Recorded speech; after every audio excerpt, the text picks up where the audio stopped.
Jonathan Edwards, o grande avivalista, 1703-1758.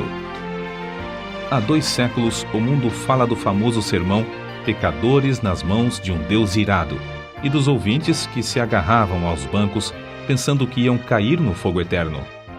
Esse fato foi apenas um dos muitos que aconteceram nas reuniões em que o Espírito Santo desvendava os olhos dos presentes para contemplarem as glórias do céu e a realidade do castigo, que está bem perto dos que se encontram afastados de Deus. Jonathan Edwards, entre os homens, era o vulto maior nesse avivamento, intitulado, na ocasião, Grande Despertamento. Sua vida é um exemplo destacado de consagração ao Senhor para o desenvolvimento maior do intelecto e, sem qualquer interesse próprio, de deixar o Espírito Santo usar o mesmo intelecto como instrumento nas suas mãos.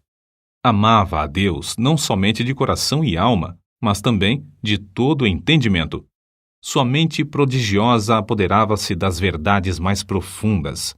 Contudo, sua alma era, de fato, um santuário do Espírito Santo.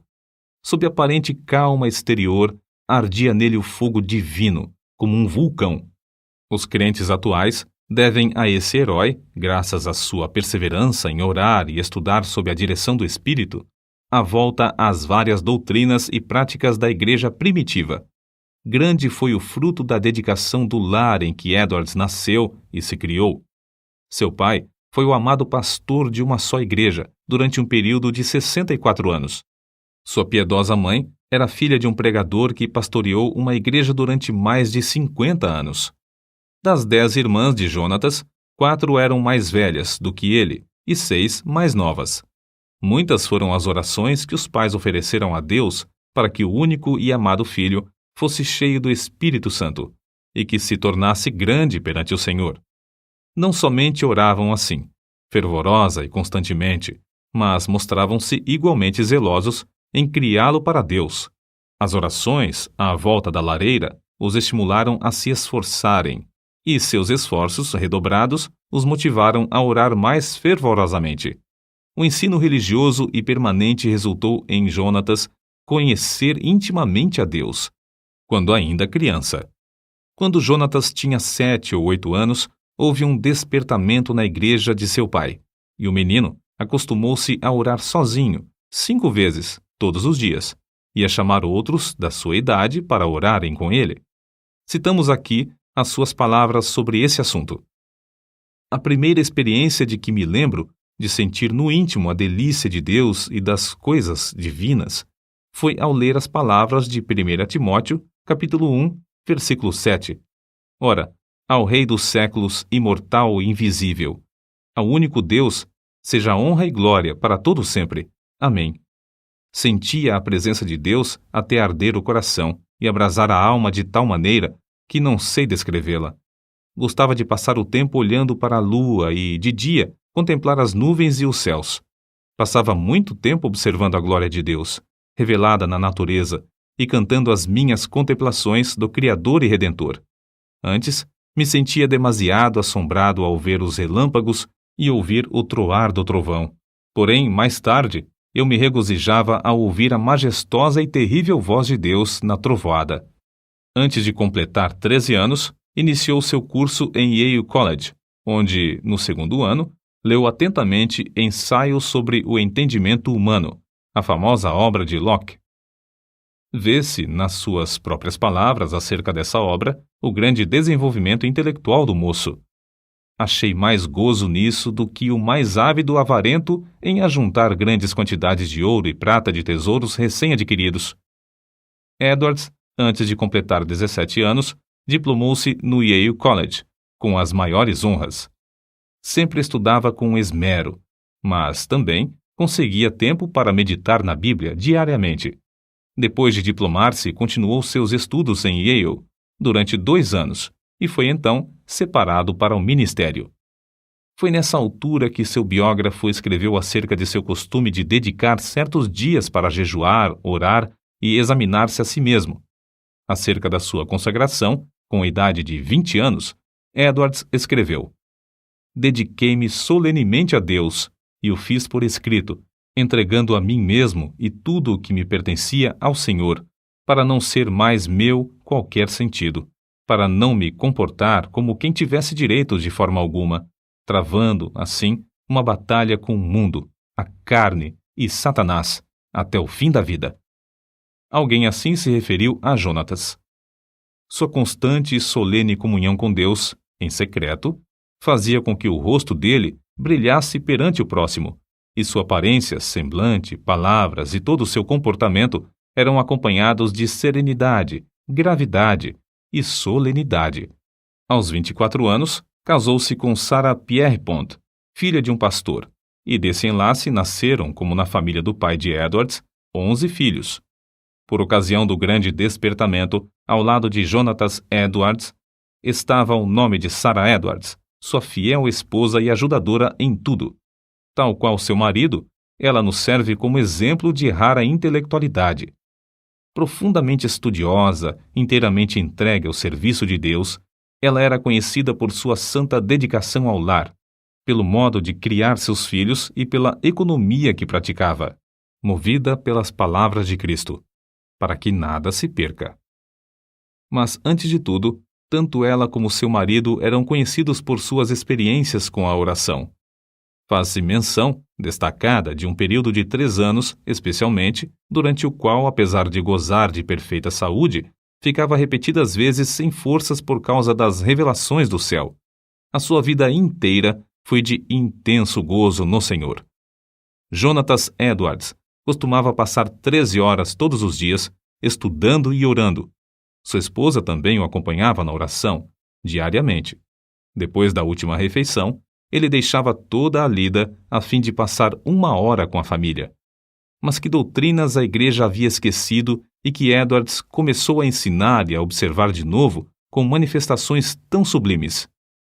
Basta uma leitura superficial para descobrir que a doutrina a qual deu mais ênfase foi a do novo nascimento, apresentando-a como uma experiência certa e definida, em contraste com a ideia da Igreja Romana e de várias denominações. O evento que marcou o começo do grande despertamento foi uma série de sermões feitos por Edwards sobre a doutrina da justificação pela fé, que fez os ouvintes sentirem a verdade das Escrituras. O foco de seus sermões era de que toda a boca ficará fechada no dia do juízo, e que não há coisa alguma que, por um momento, evite que o pecador caia no inferno, senão o bel prazer de Deus. É impossível avaliar o grau do poder de Deus derramado para despertar milhares de almas para a salvação, sem primeiro nos lembrarmos das condições das igrejas da Nova Inglaterra e do mundo inteiro nessa época. Quem até hoje não se admira do heroísmo dos puritanos que colonizaram as florestas da Nova Inglaterra? Passara, porém, essa glória e a igreja, indiferente e cheia de pecado, encontrava-se face ao maior desastre. Parecia que Deus não queria abençoar a obra dos puritanos, obra que existiu unicamente para a sua glória. Por isso, no mesmo grau em que havia coragem e ardor entre os pioneiros, houve entre os filhos perplexidade e confusão. Se não pudessem alcançar de novo a espiritualidade, só lhes restava esperar o juízo dos céus. O famoso sermão de Edwards, Pecadores nas mãos de um Deus irado, merece menção especial. O povo, ao entrar para o culto, mostrava um espírito leviano e mesmo de desrespeito diante dos 5 pregadores que estavam presentes. Jonatas Edwards foi escolhido para pregar. Era homem de 2 metros de altura, seu rosto tinha aspecto quase feminino e o corpo magro de jejuar e orar. Sem quaisquer gestos, encostado num braço sobre a tribuna, segurando o manuscrito na outra mão, falava com voz monótona. Discursou sobre o texto de Deuteronômio, capítulo 32, versículo 35, ao tempo em que resvalar o seu pé. Depois de explicar a passagem, acrescentou que nada evitava, por um momento, que os pecadores caíssem no inferno, a não ser a própria vontade de Deus, que Deus estava mais encolerizado com alguns dos ouvintes do que com muitas pessoas que já estavam no inferno, que o pecado era como um fogo encerrado dentro do pecador e, com a permissão de Deus, pronto a transformar-se em fornalha de fogo e enxofre, e que somente a vontade do Deus indignado os guardava da morte instantânea. Prosseguiu então, aplicando o texto ao auditório. Aí está o inferno com a boca aberta. Não existe coisa alguma sobre a qual vós vos possais firmar e segurar. Entre vós e o inferno existe apenas a atmosfera. Há atualmente nuvens negras da ira de Deus pairando sobre vossas cabeças, predizendo tempestades espantosas com grandes trovões. Se não existisse a vontade soberana de Deus, que é a única coisa para evitar o ímpeto do vento até agora, seríeis destruídos e vos tornaríeis como a palha da eira. O Deus que vos segura na mão sobre o abismo do inferno, mais ou menos como o homem segura uma aranha ou outro inseto nojento sobre o fogo durante um momento para deixá-lo cair depois, está sendo provocado em extremo. Não há que admirar se alguns de vós com saúde e calmamente sentados aí nos bancos passarem para lá antes de amanhã. O resultado do sermão foi como se Deus arrancasse um véu dos olhos da multidão para contemplar a realidade e o horror da posição em que estavam.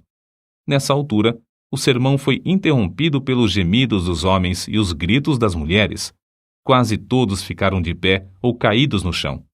Foi como se um furacão soprasse e destruísse uma floresta. Durante a noite inteira, a cidade de Enfield ficou como uma fortaleza sitiada. Ouvia-se em quase todas as casas o clamor das almas que, até aquela hora, confiavam na sua própria justiça. Esperavam que, a qualquer momento, o Cristo descesse dos céus com os anjos e apóstolos ao lado, e que os túmulos entregassem os mortos que neles havia. Tais vitórias contra o reino das trevas foram ganhas de joelhos. Edwards não abandonara nem deixara de gozar os privilégios das orações, costume que vinha desde a meninice. Continuou a frequentar também os lugares solitários da floresta, onde podia ter comunhão com Deus. Como exemplo, citamos a sua experiência com a idade de 34 anos, quando entrou na floresta a cavalo. Lá, prostrado em terra, foi-lhe concedido ter uma visão tão preciosa da graça, amor e humilhação de Cristo como mediador, que passou 1 hora vencido por uma torrente de lágrimas e pranto. Como era de esperar, o maligno tentou anular a obra gloriosa do Espírito Santo no grande despertamento, atribuindo tudo ao fanatismo. Em sua defesa, Edwards escreveu: Deus, conforme as Escrituras, faz coisas extraordinárias. Há motivos para crer, pelas profecias da Bíblia, que sua obra mais maravilhosa seria feita nas últimas épocas do mundo. Nada se pode opor às manifestações físicas, como as lágrimas, gemidos, gritos, convulsões, falta de forças. De fato, é natural esperar, ao nos lembrarmos da relação entre o corpo e o espírito, que tais coisas aconteçam. Assim falam as Escrituras. Do carcereiro que caiu perante Paulo e Silas, angustiado e tremendo. Do salmista, que exclamou sob a convicção do pecado: envelheceram os meus ossos pelo meu bramido durante o dia todo. Salmos, capítulo 32, versículo 3. Dos discípulos que, na tempestade do lago, clamaram de medo. Da noiva do Cântico dos Cânticos, que ficou vencida pelo amor de Cristo até desfalecer. Certo é que na Nova Inglaterra começou, em 1740, um dos maiores avivamentos dos tempos modernos. É igualmente certo que este movimento se iniciou não com os sermões célebres de Edwards, mas com a firme convicção deste de que há uma obra direta que o Espírito Divino faz na alma humana. Note-se bem, não foram seus sermões monótonos, nem a eloquência extraordinária de alguns como George Whitefield, mas, sim, a obra do Espírito Santo no coração dos mortos espiritualmente, que, começando em Northampton, espalhou-se por toda a Nova Inglaterra e pelas colônias da América do Norte, chegando até a Escócia e a Inglaterra.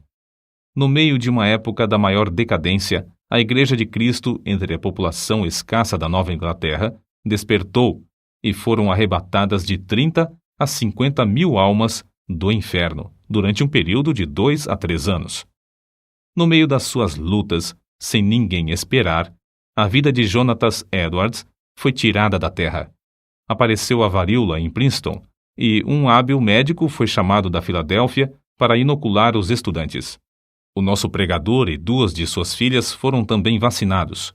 Na febre que resultou, as forças de nosso herói diminuíram gradualmente até que, um mês depois, faleceu. Assim diz um de seus biógrafos. Em todo o mundo onde se falava o inglês, era considerado o maior erudito desde os dias do apóstolo Paulo ou de Agostinho. Para nós, a vida de Jonathan Edwards é uma das muitas provas de que Deus não quer que desprezemos as faculdades intelectuais que Ele nos concede, mas que as desenvolvamos, sob a direção do Espírito Santo, e que as entreguemos desinteressadamente para o seu uso.